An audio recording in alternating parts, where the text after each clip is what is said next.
All living things have the ability to feel changes of their surrounding. सभी जीवित चीज़ों में, जितनी भी जीवित चीज़ें होती हैं, उनके आसपास जो बदलाव होता है ना, उनमें महसूस करने की क्षमता होती है। जो सभी जीवित चीज़ों में, उनके परिवेश में, मतलब उनके आस पास की जो वस्तुएं होती हैं, उनमें परिवर्तन महसूस करने की क्षमता होती है। You quickly move your hand away when you touch A hot object. जब आप किसी गर्म वस्तु को स्पर्श करते हैं, मतलब जब आप किसी गर्म वस्तु को छुएंगे, तो आप वहाँ से जल्दी से अपना हाथ उससे दूर कर लोगे, जल्दी से हटाकर। In your classroom you answer the questions ask by your teacher. अपनी कक्षा में आप अपने अध्यापक द्वारा पूछे गए सवालों का जवाब देते हैं। आप अपनी कक्षा में अपने अध्यापक द्वारा पूछे गए सवाल का जवाब देंगे। A rat starts running when it see a cat. जब चूहा एक बिल्ली को देखता है तो वह भागना शुरू करता है उसे देखकर। आपने देखा होगा जब एक चूहा जब एक चूहा एक बिल्ली को देख लेता है तो वह भागना स्टार्ट करता है।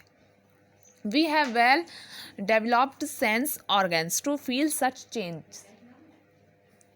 हम ऐसे बदलाव को फील करने के लिए अच्छी तरह से विकसित अंग, हम जब ये सब बातें मतलब फील करते हैं, इन बातों को फील करने के लिए हमारे वह अंग हैं जिन्हें हम मतलब जिन अंगों से हम फील करते हैं, जैसे कि आइज़ आँख, ईयर कान, स्किन हमारी त्वचा, टंग जीभ, एंड नोज नाक enable us to feel changes of our surrounding. हम आसपास के वातावरण में होने वाले बदलाव को फील करते हैं। जो हमारे आसपास चीज़ें होती रहती हैं, बदलाव होते रहते हैं, उन्हें हम महसूस करते हैं। Even smaller animal have some sense organs. यहाँ तक कि छोटे जानवर में कुछ इंद्रियाँ होती हैं।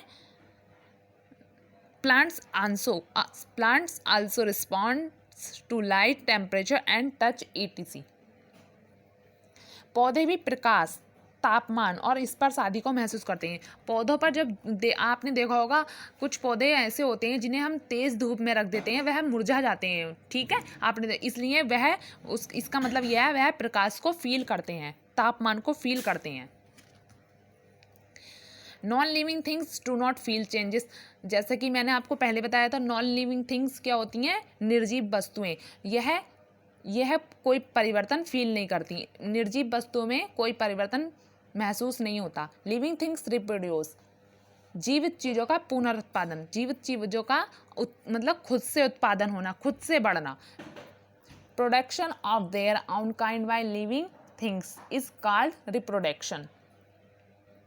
जीवित चीज़ों का अपने द्वारा उत्पादन करना प्रजनन कहलाता है। जो चीज़ें अपने आप उत्पन्न होती हैं, अपने आप पैदा होती हैं, अपने द्वारा उत्पन्न होती हैं, उन्हें प्रजनन कहते हैं।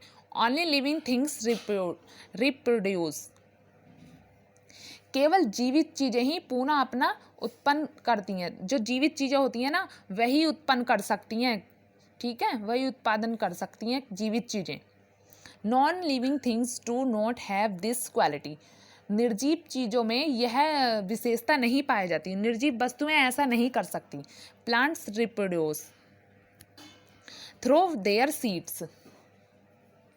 गेहूं का एक पौधा a plants of wheat can produce thousands of wheat grain. गेहूं का एक पौधा हजारों गेहूं अनाज का उत्पादन कर सकता है। जैसे कि आपने देखा एक बीज गेहूं का, हम किसी चीज़ का पौधे का एक बीज लगाते हैं तो वह उससे कई सारे पेड़ पौधे उत्पन्न करता है, उससे बहुत सारे बीज उत्पन्न कर सकता है। जैसे गेहूं, हम गेहूं का एक पौधा बो रहे हैं तो वह हजारों बीज उत्पन्न कर देगा। ए विच प्रोड्यूस सेवरल पपीज। एक कुतिया कई पपी को पैदा करती है। जैसे आपने देखा होगा, आपने एक कुतिया को देखा होगा, वह एक बच्चे की जगह कई सारे पपी पैदा कर देती है। तो यह लिविंग थिंग्स है, मतलब कि वह जीवित है। A hen lay eggs from which chicks developed. एक मुर्गी भी अंडे देती है, आपने देखा होगा एक मुर्गी जैसे ये अंडे दे रही है, आप देखो। अब ये विच के बारे में मैंने कुतिया के बारे में आपको बताया, देखो इसके ये जैसे बच्चे पपी देती है और ऐसी मुर्गी अंडे देती है। Non living things do not reproduce. Non living things मतलब निर्जीव वस्तुओं में पुनरुत्पादन करने की कोई विशेषता नहीं होती। निर्जीव वस्तुएं आप जैसे मैंने समझाया था, इनमें कोई विशेषता नहीं होती है।